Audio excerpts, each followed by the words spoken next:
for 3 years, and then all of a sudden you're done, and then you don't know what to do with yourself. I know. All right, it's 7 p.m.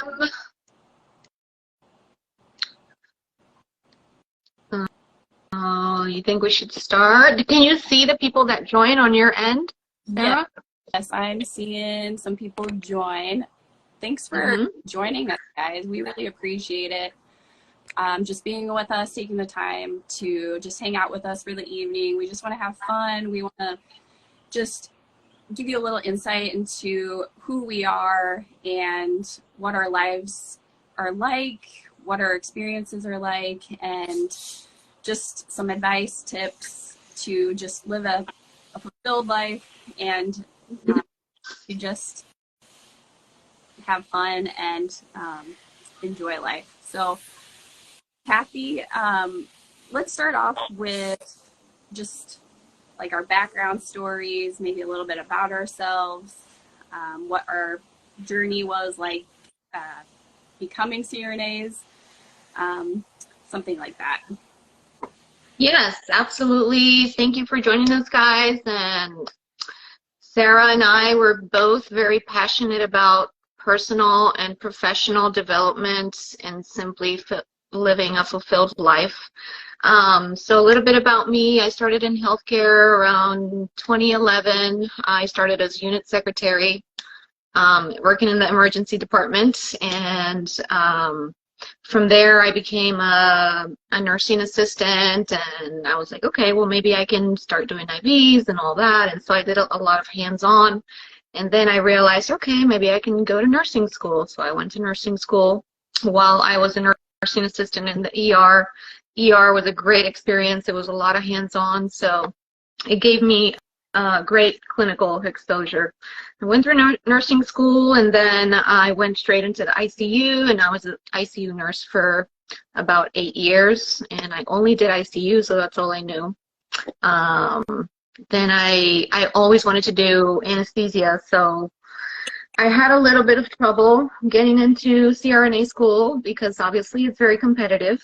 Also, English is my second language. I'm bilingual, so it was a little hard for me to get a good score in the GRE. But I didn't give up. I kept, pushing, and finally, after 3 years, I got in, and both Sarah and I recently graduated, and we're both new CRNAs, and so we're going to tell you all about it. But yeah, that's a little bit about me. And what about you, Sarah? How did it all start for you? So I didn't always know I wanted to be a CRNA.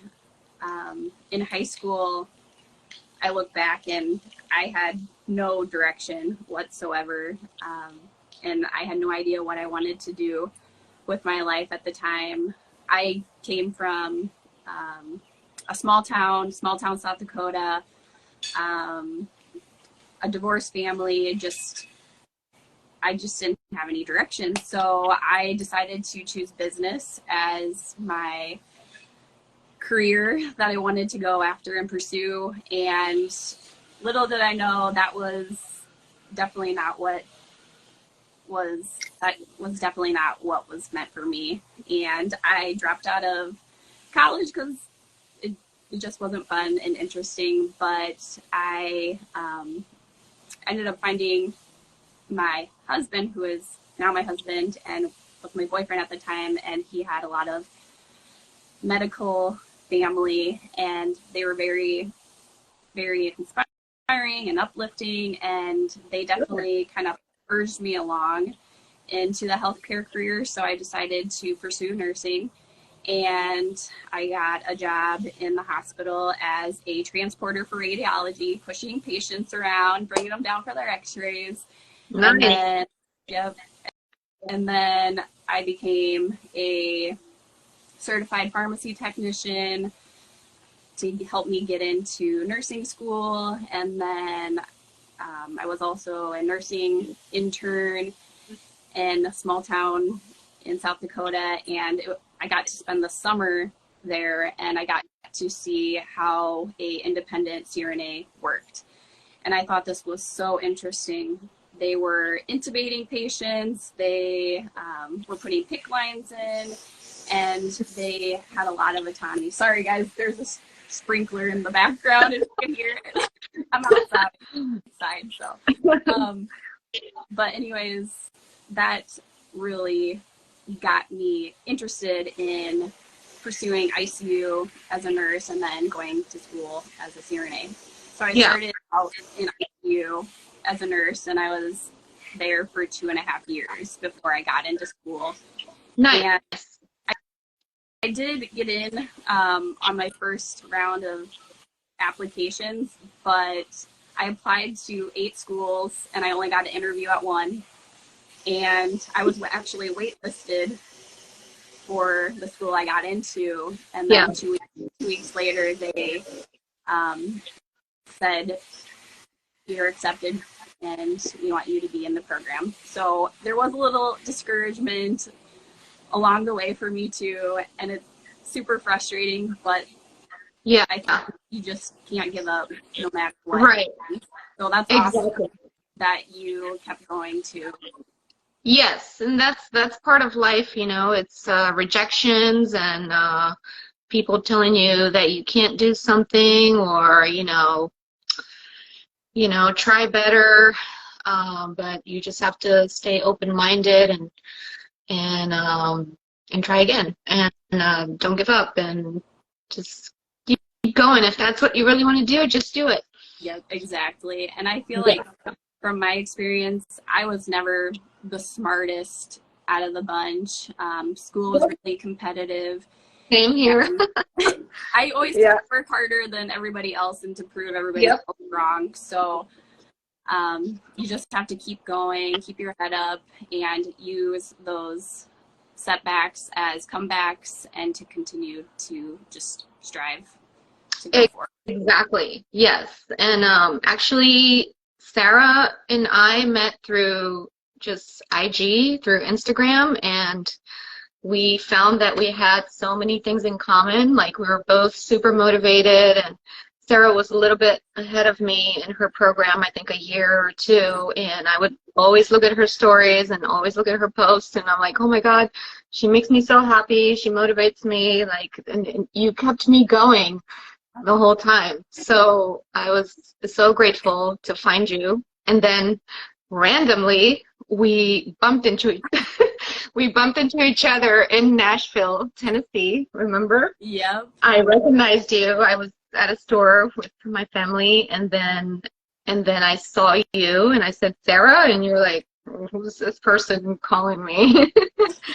And then so we bumped into each other in Nashville randomly. Which was amazing. Since then, we've been connected and, kept in touch and motivated each other. It's such a small world how we can meet on Instagram, and I was seeing your posts too. You always were uplifting and motivating too.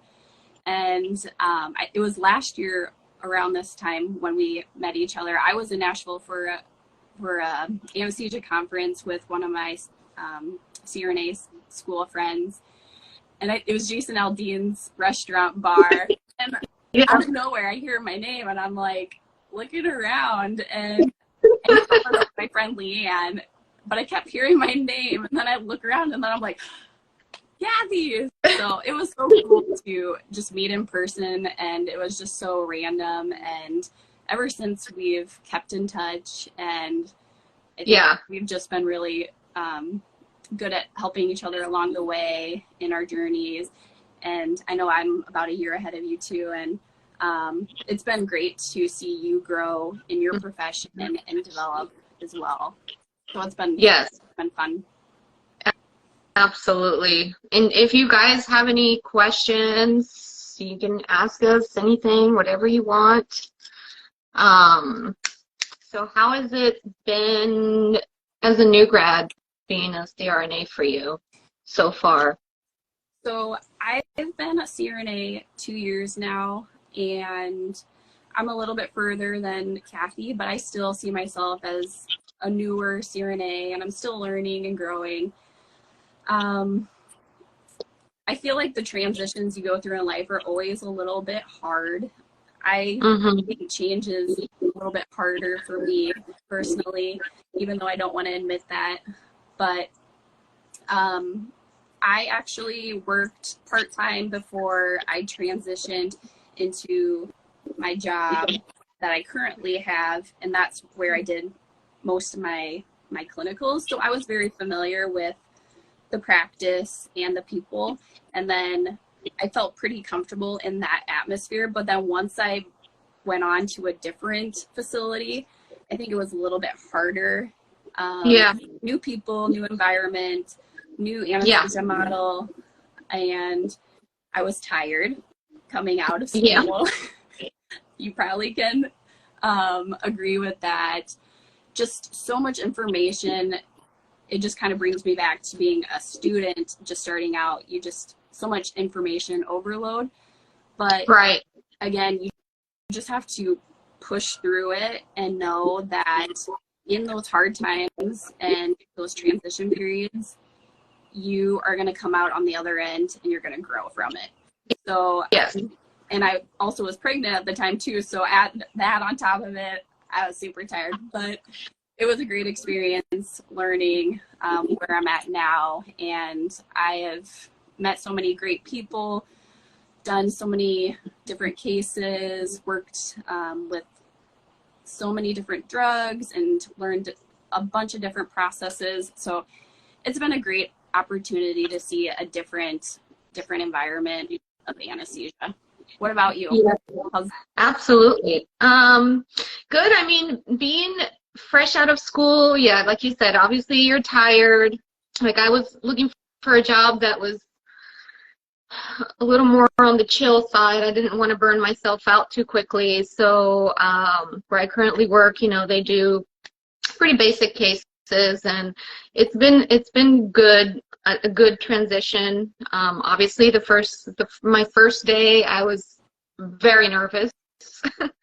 But at the same time, you have to show confidence. So that's kind of one of the things anesthesia school teaches you to do, is to, just trust your gut, trust yourself, trust your training, and just go out and do it. And if you don't know something, ask a question and just figure it out as you go. But I got comfortable the more days went by and months went by, and everybody's been super helpful and supportive. And I think that's also important when you're trying to find a job as a new grad, is to make sure that wherever you're going to work has a good work culture, because that's going to make your days so much better. So far it's been great. Like everything, every day you learn something new. So it's been great. I'm enjoying it so far. I'm enjoying getting paid after not getting paid for 3 years. Oh my God. First paycheck, when you see it, it's like jaw dropping. Yep. Oh my gosh, I'm really getting paid this much to do what I love. Yeah. It just doesn't seem right, but it's awesome. You work so hard to get to that point, so you definitely deserve it. Yeah.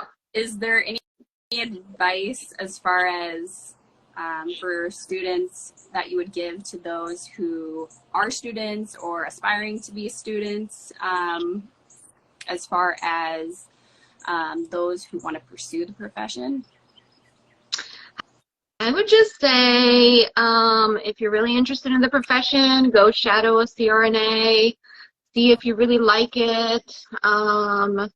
If it's what you really want to do, then go for it. It's going to be a little bit hard and challenging, but nothing worth comes easy. So I would say just stay open-minded to learning, to critique.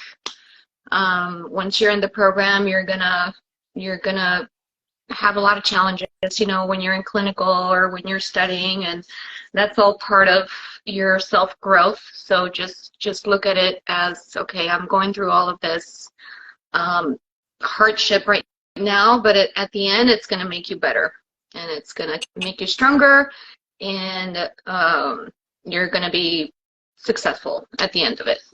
So That's what I would say. What about you? I completely agree with everything you said. I would say, just like you said, go for it. Don't second guess the process. Just dive into it. If you really want to do it, I think you should do it. It's going to be hard. You're going to have to make sacrifices along the way. But looking back and now where I'm at in life, I'm so happy I did it. It's going to be so great for you and your family, and just think about what opportunities it's going to open for you once you do it. But I would say just go for it and just keep an open mind when you're in the program. It's going to be hard. You're going to have long days, but you just have to know that it's a part of the process. Absolutely, yes. Let's see, I had a couple questions that I wanted to ask you, Sarah. So obviously you've always been such an inspiration to many, including myself. So you're always happy, you're always positive, you're always working hard towards bettering yourself and sharing your knowledge.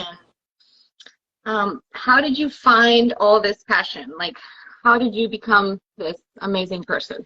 I really appreciate you saying that. So I would say I haven't always been this way.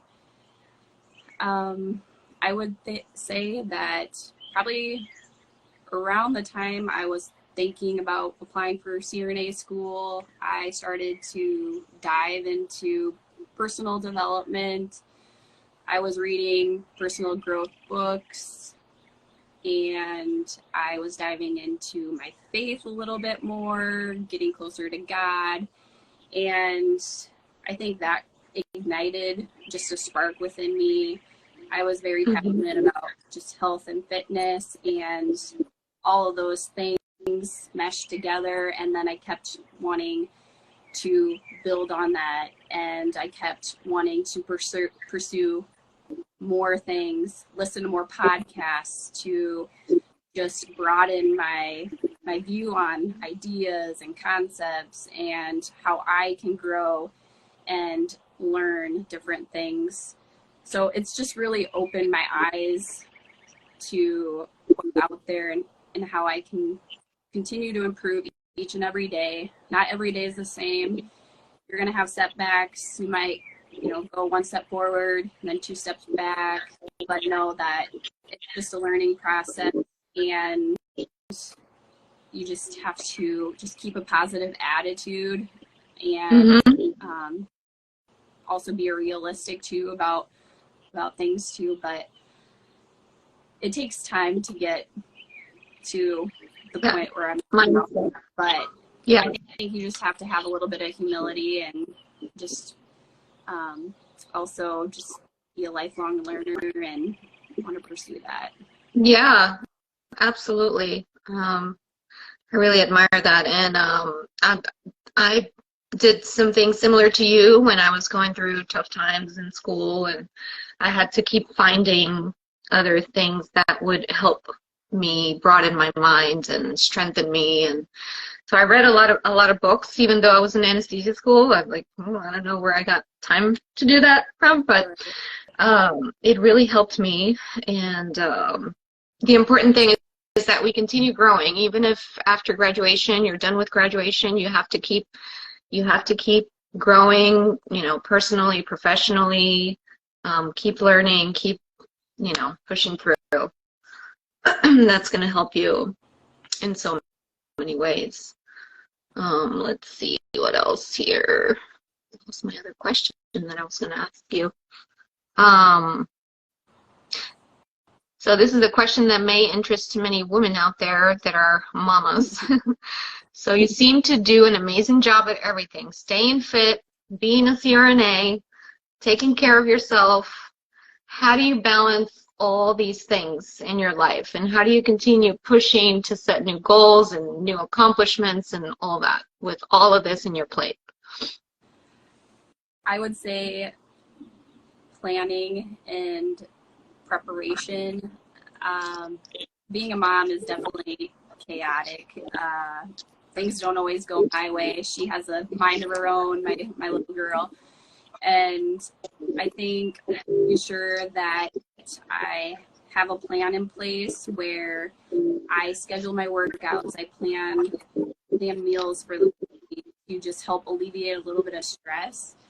I like to meal prep on the weekends and to get ready for the week. I also like to wake up early in the morning as well, to just have that time set for me in the morning, because if I don't work on myself first, then I can't pull back to other people, and I can't take care of my patients, I can't take care of my family or my little girl. So it's really important for me to take time for myself, whether it's reading, meditation, prayer, also working out and just moving my body. And those things get me set for my day. They help build confidence, and I feel like I'm unstoppable after I do all things first thing in the morning.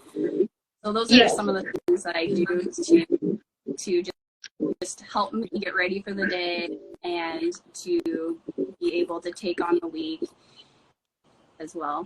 Yes, absolutely. I completely relate to that. I feel like making a to-do list every day is going to keep your life organized, and you're going to accomplish so many things if you stick to it. Even if, like, you know, even if it's 5 things on your list, try to do the most difficult one. Get it out of the way. Even if you don't get everything done, just do something out of that to-do list in that day. And, you know, like Sarah says, like, wake up early, work on yourself, because self-care is so, so important. Mm-hmm. Because if you don't work on yourself, then you can't really give back to the world, or to, you know, give your 100% at your job or with your family or all of that. So I think to-do lists for me are very powerful, and I keep them on my calendar every day. Like, you know, simple things, call mom, or, I don't know, make the bed, or go to the gym, or, you know, or something a little more difficult. And you'll find that little by little, you're going to be accomplishing a lot of your goals just by that, doing simple things like that. Exactly. So, yeah. Like having that to-do list, or sometimes I call it the power list, but you just have those little tasks, and if you're able to check them off, it just empowers you to do the next thing. And you're going to be moving and doing more complicated tasks. Yeah. And then those hard things won't be hard anymore. Yes. And the same goes with when you come up with an idea. Like, for example, oh, that would be a great idea if I did this one day. Well, don't just think about it, write it down, and then try to work on it little by little until you get it accomplished. Because a lot of times we're just dreaming, oh, it would be nice if I did this and that, but then we never write it down, and then we forget about it. So that's another little trick, I would say. That's a great tip. All right, let me see. Well, you're an amazing mom, Sarah, so I really admire you. I'm not a mom. Dog mom. Dog mom. So, what is the day in the life for Sarah? Like, what time do you wake up? What's your diet like? What time do you go to bed? So my schedule is kind of all over the place right now, just with call and whatnot. But in a typical day, if I work like 7 a.m. to like 5:30, I like to start my day early. Some people might say it's crazy, but I wake up around 3 a.m. 3 a.m. 3 a.m.? Oh, yeah. My God. It's you crazy. Beat me. Yeah, 3 a.m. I like to read my personal development, pray, be with God, meditate, fuel my body with something nutritional, drink water, and then I like to dive into a workout. And then I usually get ready for the day. I work at 7. I'm working, and then come home. It's pretty busy once I open the door to the house, and then my husband usually brings Amelia home. So he hands her off to me, and then it's supper, bath time, bedtime, and then I'm trying to get ready for the next day. And then bedtime's at like 7:30. That's 7:30. Okay, early. that's awesome. But yeah, no, but I think that's important. Creating a habit that you stick to is going to make your life so much better, because it's all about consistency, right? Like going to bed at the same time, waking up at the same time, working out, self-care, good diet. You won't necessarily see the results in 2 days, but you will see them in the long term. Those things add up. Yes, it adds up. Yep. And once you start seeing results, then you'll fall in love with it, and then you'll want to keep doing it. Exactly. I usually go to bed around 9 or 9:30, pushing it. But I wake up at 4:30. So I think I have like 2-hour difference. Yeah, 4:30. Then I go straight. I'm at the gym by 5. They open at 5, and I love it because there's nobody in the gym. The bathroom's all for myself. And then I do 1-hour workout. Then I shower at the gym, and then I put my scrubs on, and then head to work. And I feel like $1 million after working out. It's incredible what a workout can do for a person. I feel like I did something really hard when, I mean, it's not that hard to work out, but in my mind, mentally, I feel like I just accomplished so much already by going to the gym and doing those self-care things. But, yes, it gives you... Oh, go on. Yeah, it gives you that blood flow to the brain that you need to think clearer. Yeah. Ready for the day. But like you said, those consistent habits of waking up at the same time, going to the gym at the same time, going to bed at the same time, eating a lot of the same food groups, the nutritional food, those things are going to add up, and then you will eventually see your results and it'll pay off. Yeah, absolutely. Self-care is very, very important. Exactly. So a few last questions for you that I had. Why do you think it's so important for you to share your journey and your knowledge with others?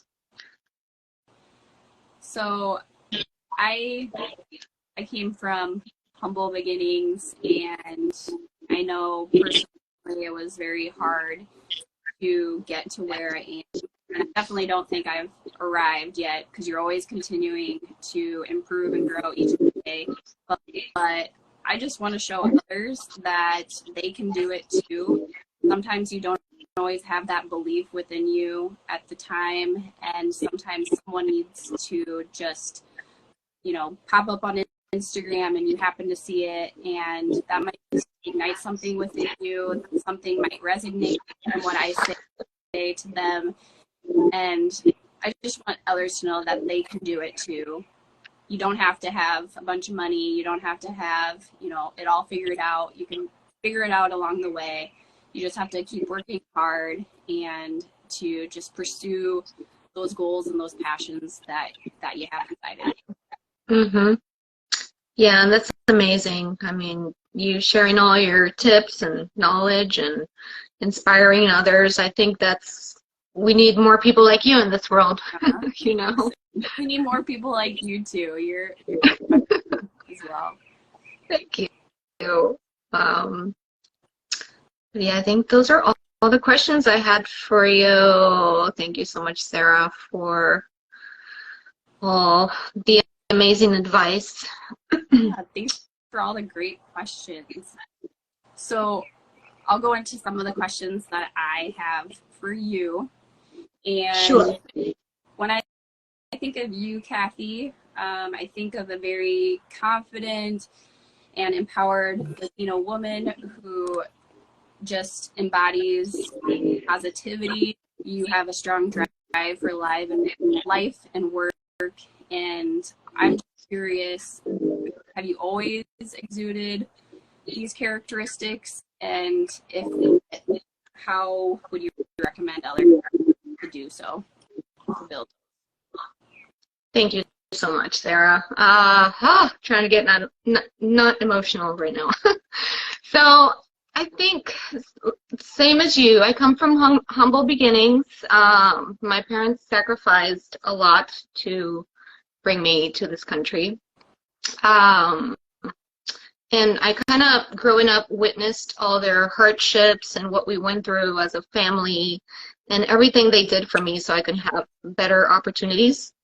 And so I always thought since I was a little girl that I wanted to help them. I wanted to make them proud one day. And I envisioned myself being successful and going to school and making them proud and, you know, a lot more than what they imagined. So that's what that's what I've always been shooting for since I was little.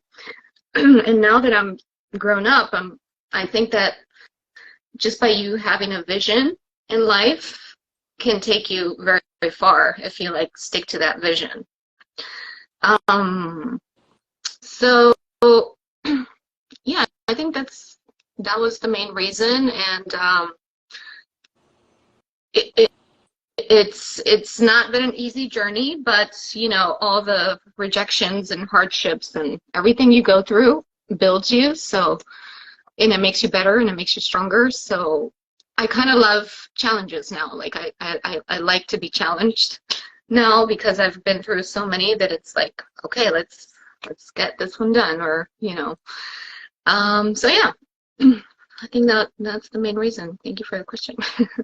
That's so awesome. I bet your family is super proud of you and what you've all accomplished. Yes, they are. I'm the first generation to have a degree in the U.S. So awesome. I am actually the first in my family to get a degree as well. So it's, yeah, awesome. I definitely understand like where you're coming from. I mean, we come from different backgrounds, but they're also very similar too. So that's awesome. Yeah. And I think your hardships really build you and the way you carry them. Yeah. Yeah. I would say the things I lacked as a child or growing up created my convictions now. They want me or they want to do more or do differently for my daughter and to help her know that she can do whatever she wants when she grows up. So, yes, absolutely. awesome. Yes. And social media is, you know, a lot of people think social media is negative, which it could be, but it could also be used in a positive way. Like you can network with other people and you can, you know, make it something positive. Like when I scroll through my uplifting CRNA feed, all I see is like positive things, and I love that about my social media. So I think anybody can make their social media how they want to make it. I don't know. Exactly. Yeah, I would say social media has been a great tool for me, and I've met so many people in anesthesia and even those aspiring to be in anesthesia. There's so many great people who are just empowering others to just pursue their goals and their passions. And if you want, you can try to just eliminate any negativity that you do see in social and just try to keep the positive. Oh yes, absolutely. Yes. So going back to the whole confidence that you exude, I know that both you and your husband exude this confidence together, and when I see you guys on social, I always think you guys are a power couple. You are like perfect for each other. And I'm just curious, how long you guys have been together, and how has your husband been a factor in supporting you in your goals and you and his goals together? Yeah, absolutely. We met 10 years ago. So we met 10 years ago, been together, been married for about 7 years. From the beginning, I mean, I always told him like what my goals were, and he was always 100% supportive of anything that I wanted to do.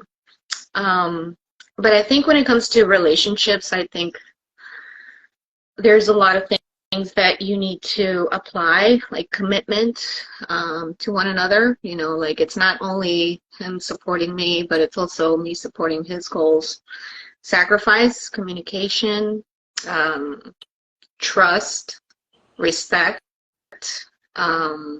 support one another, lift each other up, and also kind of give each other space too, because you know, we all need our alone time, or a girl's night out or a guy's night out, and he travels a lot for work, and you know, I do my own thing, and but you know, our communication, commitment, trust, respect is always there, no matter what. And he's just always been so easy. You know, he lets me be me, and that's what I love. So yeah, your partner is very important. The partner that you choose in life is kind of a big deal. Yeah. You definitely need that support system, especially when you're in school. You know, my was a huge support system for me as I pursued getting into school, and he's seeing me through everything. So communication's huge, and knowing that there's going to be some give and take for sure along the way. But I know when we met last year in Nashville, he was actually just graduating from school while you were still in school, right? Yeah. So yeah, that was another factor of yes, guys going for your graduate degree. So I'm sure. Yes, we both went to grad school at the same time, which was it was it was not fun, but it was perfect because, you know, I was so busy all the time, and him going to grad school as well, kind of, you know, and he was working full time and supporting both of us at the same time. So it was perfect because it kept him busy, and so we just kind of put our heads down for 3 years and worked really hard and focused, and that's it. We both made it through, supported each other through it. And that's another thing, you know, the more hardships you go through together, the closer you get, I feel like. Yeah, exactly. Yeah. Those hardships aren't fun, but they definitely make you stronger as a couple. Absolutely. Yeah. So, you know, partner is very important. Yes, for sure. So as far as like other relationships go, I know you've probably heard of this quote, but you are the average of the 5 people that you spend the most time with. And I know relationships matter a lot to you. And I'm just curious, what kind of people do you surround yourself with other than your husband, of course? Yeah. Well, I mean, it's the people that, I don't know, the people that make you happy. Like I always try to have a hero, you know, as a little kid, you always have a hero, I don't know, like Wonder Woman or something, but then as an adult, you grow to admire certain people. I don't know, it could be anybody, like, let's say The Rock, because I admire him because he wakes up at 4 in the morning and works out, or, you know, so I look for those people that I admire, that I either admire or that are working really hard to accomplish their goals, and I like to bring people up as well, like genuine, humble people, happy people, and I love people in general. So I'm always like, my husband and I are always talking to whomever and, finding out, where they're from and what their life is like. And, you tend to find the good people. You tend to find that there are actually a lot of good people in this world. So I don't know. I just feed off of people's energy a lot. But there are also people that are pretty negative and not very open-minded and just try to go towards the positive circle. I totally understand what you mean, because Yeah. you can just Yeah. the vibe when someone is kind of negative, and Oh yeah. distance yourself from that, just because Yeah. it kind of lowers your vibration, and you want to surround yourself with more positive people who are more encouraging, who have the same goals as you.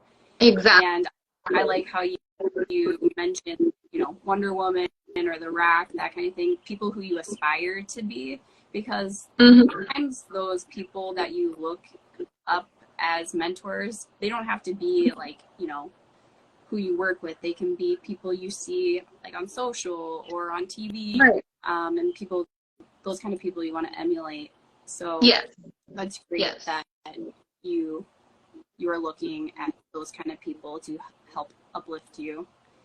Yes, absolutely. I think we have a question. Let me see. From Viorica. How did you study? This is a post that I made, I think, last week. You mentioned about the Pomodoro method, but would you be willing to run us through one of your days, like study days? I mean, how did you study, Sarah?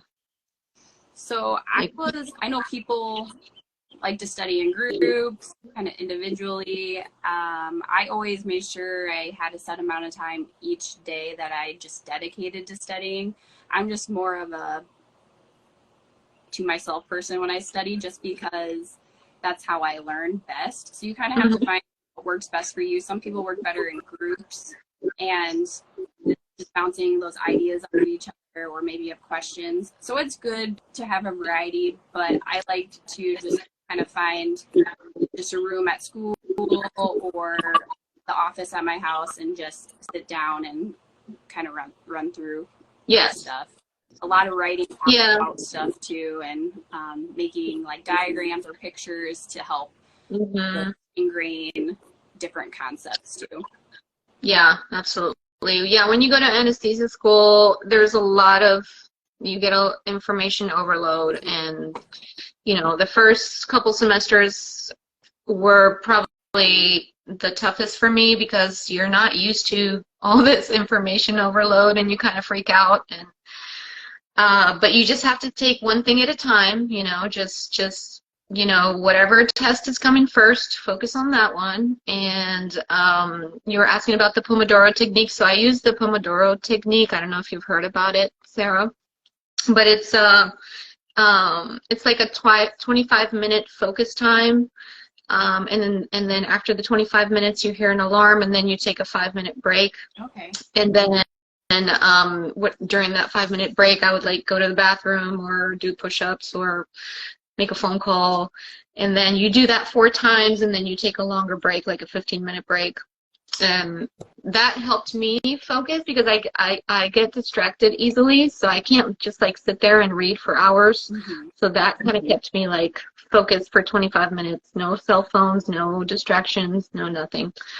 So that's what I did. But I also, for me, it took me longer to learn compared to other classmates. They would read something and then get it, but I would have to read it 3 times and write it down, and so everybody learns different. I think repetition works, and drawing things out, and also teaching others, and all of that. Yeah, those are all great techniques. I guess for the, what's it called, Pomodoro? Pomodoro.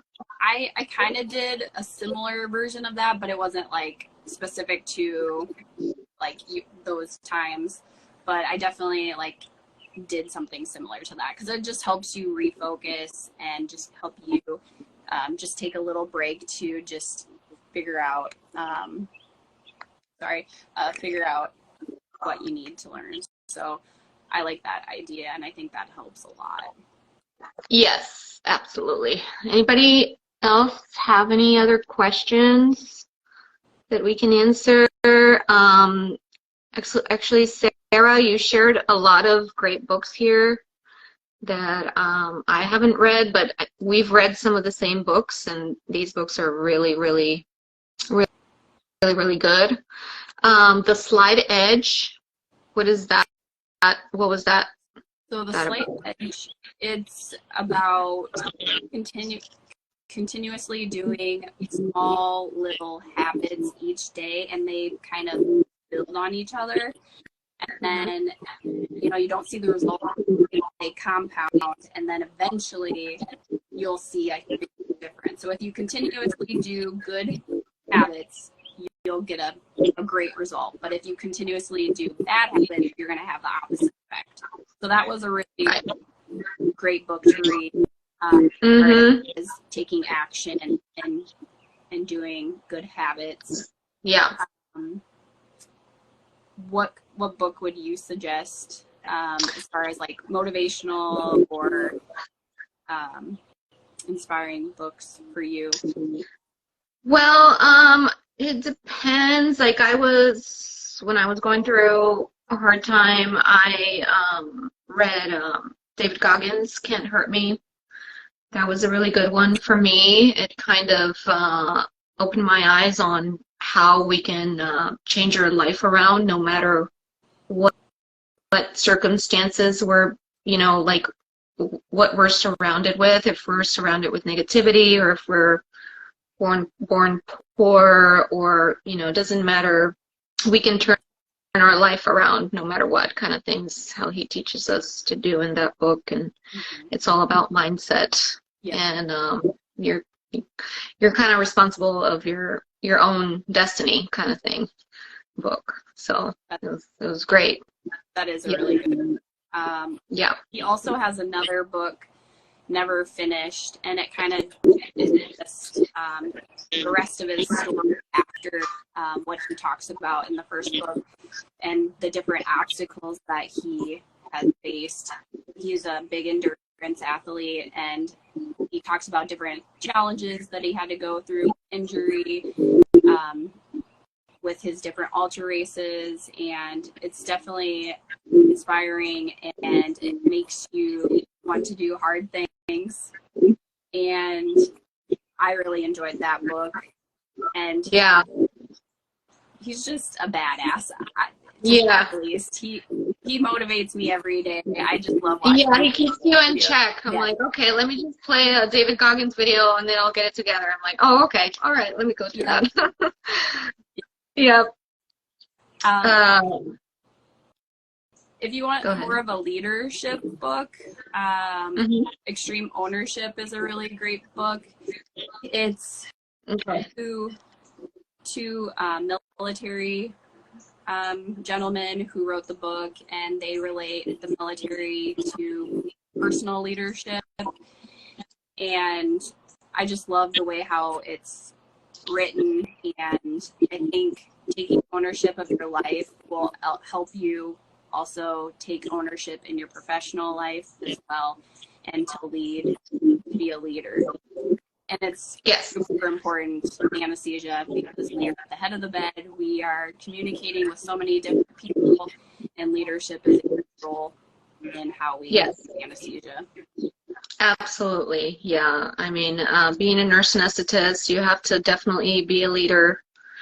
You're going to encounter a lot of different personalities, and you have to step up for your patient and make the decisions and all of that fun stuff. No pressure.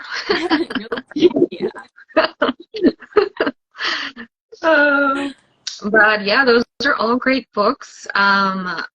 So when I finished anesthesia school, I had to get credentialed essential, then it took like 3 or 4 months, something crazy, and I was going crazy home, not doing much, and I started reading books. So I got obsessed with reading books, and I've learned so much from them. And I think, do you read audiobooks or just or the hard copies, or how do you read them? So I do both. I like to read hardcover in the mornings usually, but on my walks or if I run, I like to listen to audiobooks. But I never used to like to read. Growing up, I hated reading. And then a couple years ago, then I found it. It was right before music school, and just kind of made it a habit every day to read just a little bit. And it's crazy how many books you can go through if you read just a couple pages a day, and what you can learn. Yes, absolutely. Okay, they're asking, can we send a list of the books? I wonder if I can type it here. Will it record? Or here, let me just type the ones we talked about. The Slide Edge. And if you want to... On Fire is a really great one. It's more of an inspiring, taking action type book, and just living each day like it lasts. Mm-hmm. Can you guys see the comment the list I put? Yeah, I see a couple of them. Okay. Oh, here's one more. And Leadership from the Inside Out was really good too. There you go.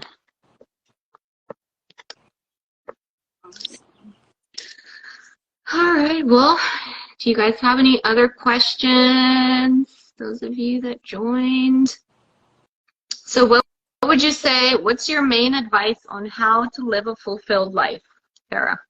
I would say just living each day like it's your last day. I know that's kind of morbid in thinking about your death, but time is limited and we only have so much of it here. So I think that's one thing that I've always kind of kept in the back of my head, is just living each day it's your last. And some other things would be your attitude, just keeping a positive attitude. Not everything's going to go your way, but if you have a good attitude, that's going to help others around you. And it's better to have a positive attitude during something you don't want to do versus a negative one. It seems like it just drags you along if you're negative about something. Also, gratitude, being grateful for what you have, and just pursuing things that have meaning to you. Yes. Goals, or doing things that have meaning and purpose, going after your that kind of thing. What about you, Kathy? Yes, I completely agree with all of those. I would say your attitude is a big one. Since you wake up in the morning, try to stay positive. Always give your 100%. Smile. Coming to work with a smile makes a big difference. Even if the whole room is not happy. You're the bigger person. You can set the example. And when you set the example and you're always with a good attitude, you're going to change that culture in that negative room. Adaptability, I would say, is a big one too. Like Sarah said, not everything's going to go your way or the way you planned it. So just always be adaptable, always be flexible. My mom always taught me this: don't complain just don't complain. Life is not fair, so we've got to take ownership of our responsibilities and of life, and just simply be grateful of everything we have instead of complaining of what we don't have. And Yeah, always give your 100% in everything you do, like at home or at work, and soon enough you'll see how far you get. Yeah. Yeah. One more thing to add to just how to live a fulfilled life. One thing I learned from Brennan Burchard a couple of years ago is pick 3 words that you want to live by. And ever since I read his book and he said that, I picked 3 words and I always say those words to myself every day. They just help me live in those words and who I want to be. Mm-hmm. And my recommendation is to pick 3 words to live by those words, because I think that really helps bring more life. Yeah. Yes. And like I practice a lot of what Goggins says, the accountability mirror. Yeah, if you see something you don't like in front of the mirror, then you have the power to change it and make it different, or make it how you want it to be. Exactly. You definitely have the choice to what you want out of your life. Yes, exactly. And stay open-minded. You know, if somebody's trying to teach you something, like, you know, just receive it with the best attitude. I mean, being open-minded is very important. How would you describe open-minded, Sarah? I would say, like, going through anesthesia school, I can remember getting criticism from CRNAs or anesthesiologists, and sometimes it's a hard pill to swallow when you're getting this feedback. So as far as being open-minded, when you get criticism from people, just listen to what they have to say and just really see from their perspective what they're trying to tell you, because we all have different perspectives of different things. So just accept the feedback and really just utilize that feedback to improve yourself.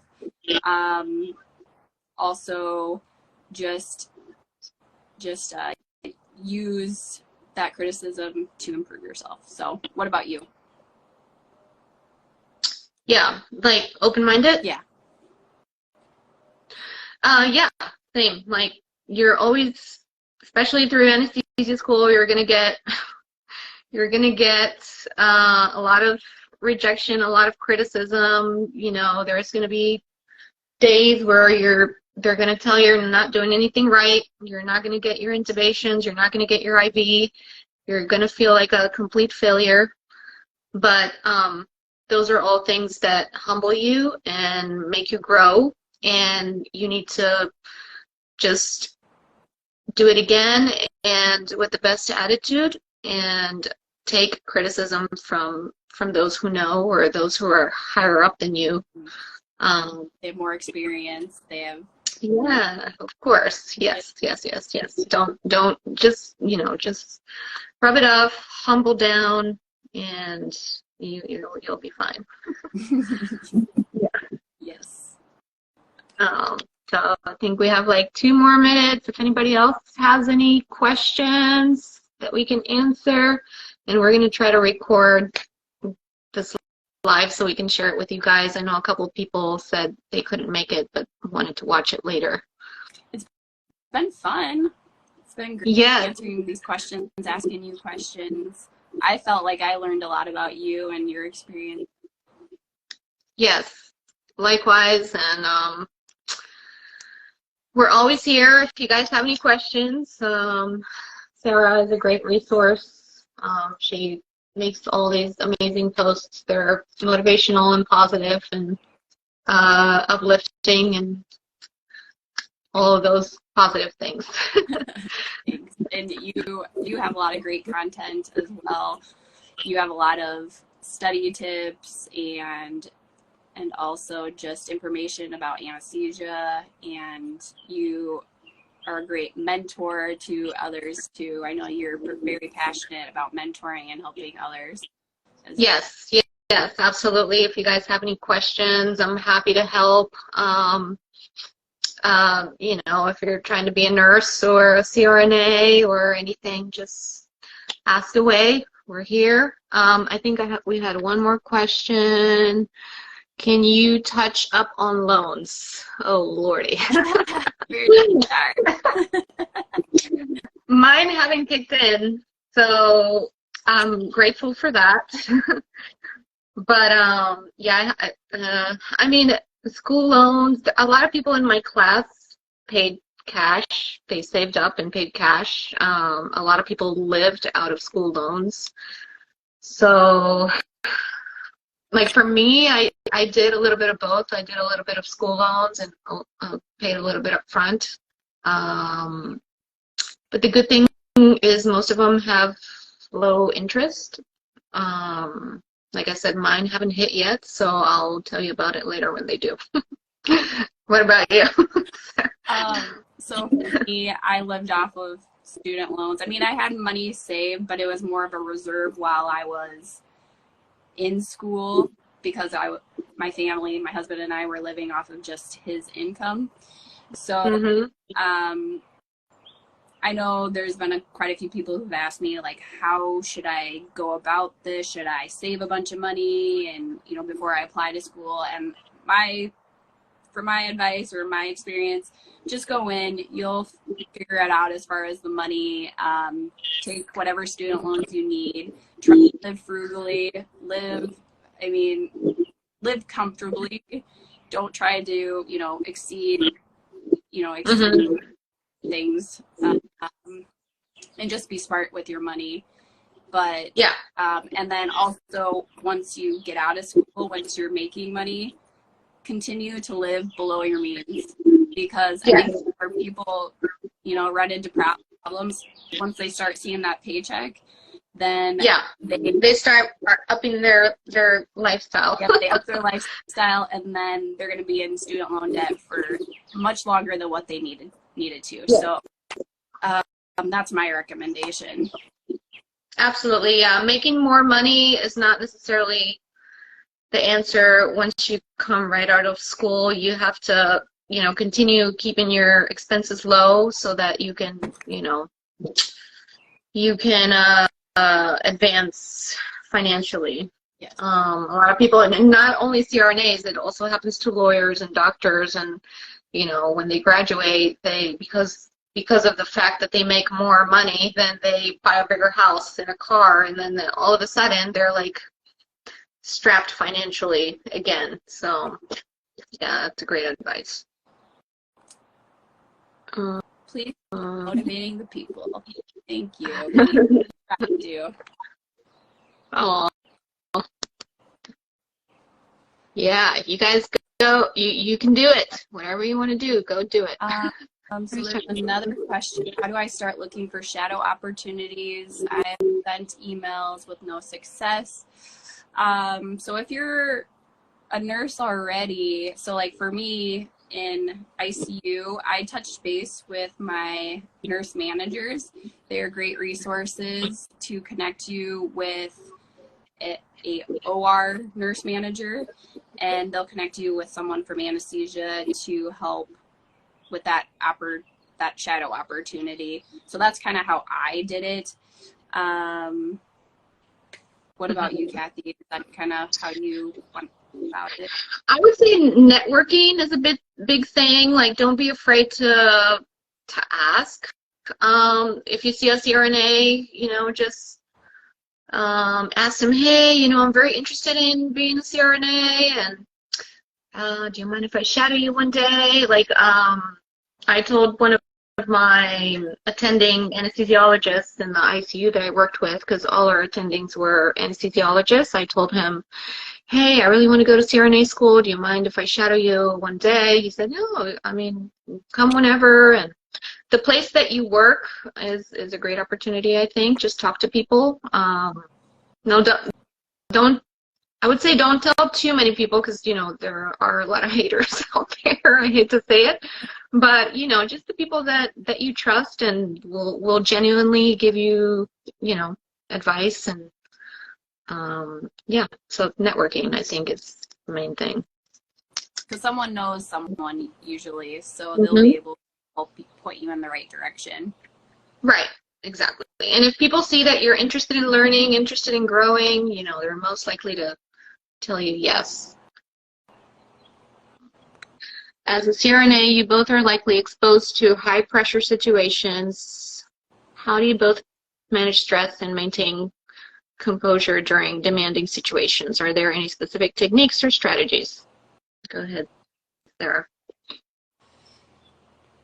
So as far as high pressure situations, you're right, we deal with them every day. I think our training really prepares us. We do a lot of simulations in lab that they give us different scenarios, different situations that are challenging that we might run into in real life. So those situations help, and working on, you know, your communication with others is a way to help alleviate some stress, because if you have effective communication, you'll be able to let people know what you need, what they need of you, that kind of thing.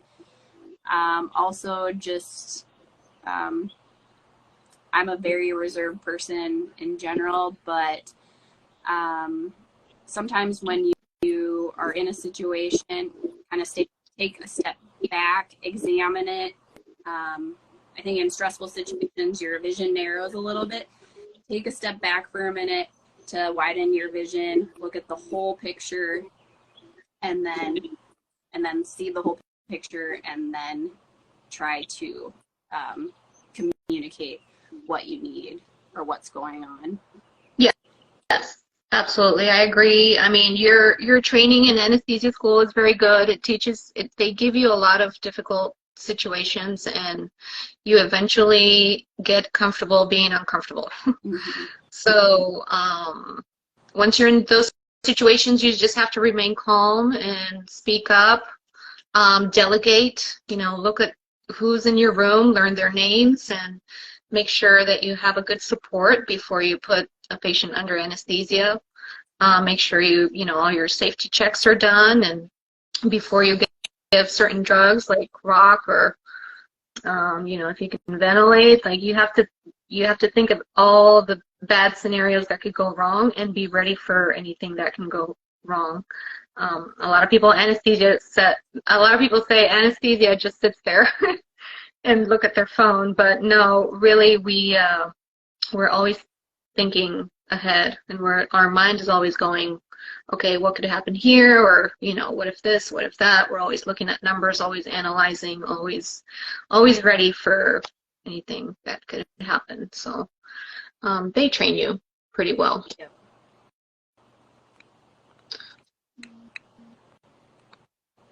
Any other questions from you guys? Sure, yeah. I think we got them all.